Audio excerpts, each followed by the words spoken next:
मेरे YouTube channel आरती गुरुकुल में आपका स्वागत है। जो भी यूजीसी नेट जेआरएफ हिंदी परीक्षा की तैयारी कर रहे हैं वो ये अच्छी तरह जानते हैं कि व्याकरण के नंबर कितने मायने रखते हैं। तो आज हम एक बहुत ही ज़रूरी टॉपिक सर्वनाम को एकदम आसान तरीके से समझेंगे, ताकि इससे जुड़ा कोई भी सवाल कभी गलत ना हो। आज का हमारा सफर कैसा रहेगा? देखिए, सबसे पहले हम जानेंगे कि सर्वनाम क्या है, फिर उसके सभी भेदों को एक एक करके देखेंगे और आखिर में वो जरूरी नियम समझेंगे जहां से परीक्षा में अक्सर सवाल बनते हैं। तो चलिए शुरू करते हैं। ठीक है, तो सबसे पहले एकदम बेसिक से शुरू करते हैं। आखिर ये सर्वनाम होता क्या है? हिंदी व्याकरण में इसका क्या मतलब है? देखिए, सर्वनाम का सबसे बड़ा काम है संज्ञा की जगह लेना। आसान भाषा में कहें तो जो शब्द किसी नाम यानी संज्ञा की जगह पर इस्तेमाल होते हैं वही सर्वनाम है।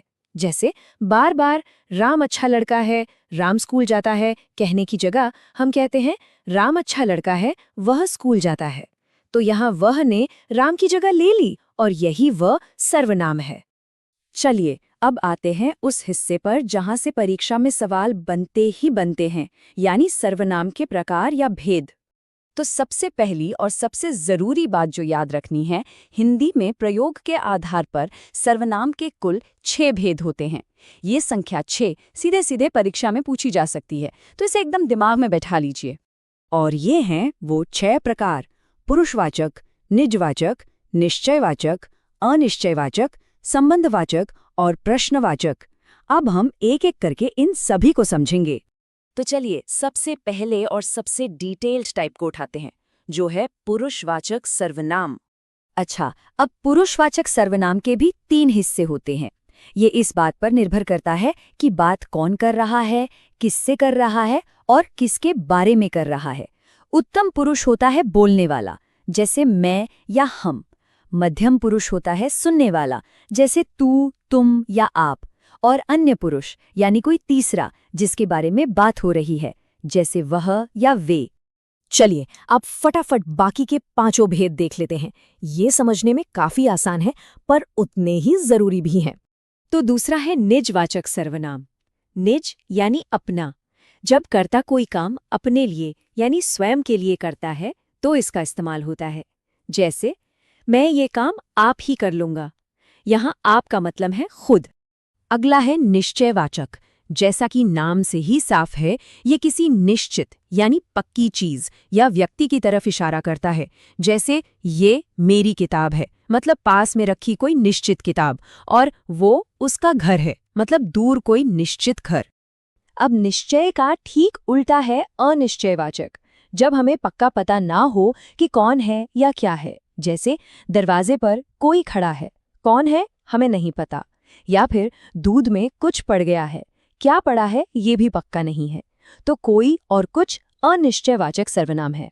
फिर आता है संबंधवाचक सर्वनाम, जो वाक्य के 2 हिस्सों में संबंध यानी रिलेशन बताता है। इसका तो सबसे फेमस उदाहरण है जो करेगा सो भरेगा।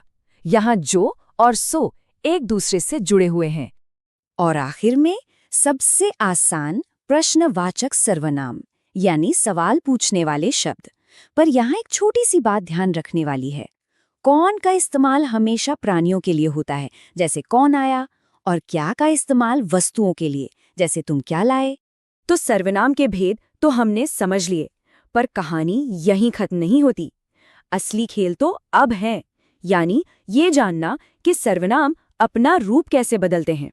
रूपांतर का मतलब है रूप में अंतर। तो अब हम देखेंगे कि सर्वनाम का रूप कब कब बदलता है और कौन सी ऐसी वजह है जिससे उसका रूप कभी नहीं बदलता। चलिए इसे समझते हैं। तो ये वो सबसे जरूरी नियम है जिसे गांठ बांध लेना है। सर्वनाम पुरुष, वचन और कारक के हिसाब से बदलते हैं।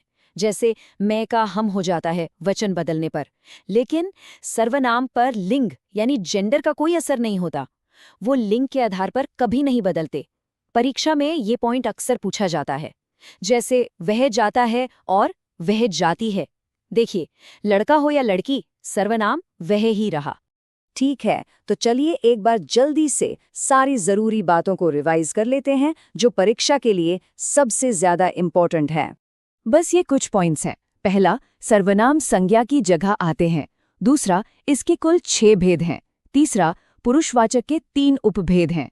और सबसे जरूरी, ये पुरुष वचन और कारक से बदलते हैं, लेकिन लिंग से कभी नहीं बदलते। अगर ये बातें याद रह गईं, तो सर्वनाम का सवाल गलत हो ही नहीं सकता। और जाते जाते एक सवाल छोड़ जाती हूँ। सोचिएगा कि वचन और कारक के नियम उत्तम पुरुष सर्वनाम मैं और हम पर अलग अलग कैसे लागू होते हैं। इसका जवाब ढूंढने से आपकी समझ और भी पक्की हो जाएगी। ऐसे ही और महत्वपूर्ण विषयों के लिए मेरे YouTube चैनल आरती गुरुकुल को सब्सक्राइब करना ना भूलें। धन्यवाद।